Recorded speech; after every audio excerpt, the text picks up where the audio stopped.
بسم الله الرحمن الرحيم. السلام عليكم ورحمة الله وبركاته. صلى الله على محمد صلى الله عليه وسلم. من قناة نور الزراعة نحييكم، معكم مهندس محمد علي، استشاري أمراض النبات وبرامج التسميد. هنتكلم النهارده عن طريقة تخزين البطاطس في النوالات أو الثلاجات. طبعا قبل حصاد البطاطس اللي هي بتشمل عمر من 90 إلى 120 يوم، طبعا بنوقف الري لمدة من 5 ل 15 يوم حسب الصنف. بعد كده نقلع العرش قبل الحصاد من يوم إلى 2 يوم أو 24 ساعة، ونبدأ بجمع طبعا البطاطس المكشوفه من الزراعه. بعد كده نبدا نجيب الجرار الزراعي ونحرث الارض، وطبعا نجيب عامله مدربه بتتم جمع لم المحصول او جمع المحصول في مقاطف جلديه، ويتم تكويم البطاطس في اماكن من مده من 2 الى 3 ساعات للتشميس ولتطهير الرطوبه الموجوده فيها. بعد كده تعبى في اجوله او اشوله خيش سعه الشوال من 60 الى 70 كيلو. بعد كده نبدا نوديها للاماكن اللي تخزن فيها 15 يوم قبل ما تنقل الى النوالات او الثلاجات.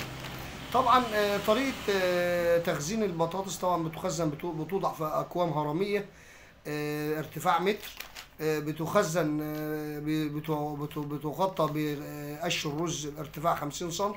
بعد كده تقعد 15 يوم نفرسها وننضفها ونبدا نوديها النوالات او الثلاجات. في النواله طبعا بتقعد من 2.5 شهور ل3 شهور، نسبه الفاقد فيها بتبقى من 15 ل 30%. التخزين الاجمالي للمحصول 30% من اجمالي القيمه الموجوده طبعا في السوق. طبعا مكان النواله ده مكشوف للهواء من جميع الاتجاهات ما عدا الناحيه القبليه. طبعا وتفرز جيدا، برضو بتعبأ في اكوام ارتفاع الكوم او الهرم من 80 الى 100 سم.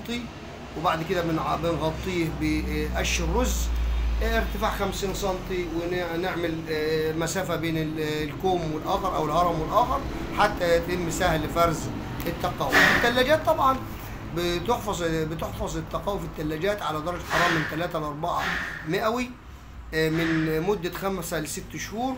رطوبه 90%. طبعا بتخزن في اشوله سعه الشوال 33 كيلو، لا يتعدى 16 شوال فوق بعضهم في بلوكات، بين البلوك والبلوك مسافات فاضيه طبعا عشان التهويه والكلام دوت، ونبدا نتحرك بين التقاوي بعضها البعض. طبعا في الثلاجات بتخزن هذه بتاخد حوالي 70% من قيمه الانتاج المحلي الموجود في السوق لحفظها كتقاوي. وبعد كده بنبدا نخرج التقاوي دي قبل الزراعه برضو ب 15 يوم، ونركنها في مكان لغايه ما تنبت، ونبدا نزرعها قبل الزراعه برضو ب 24 ساعه. بتترك 15 يوم قبل الزراعه حتى تنبت، وبعد كده ننقلها لمكان الزراعه.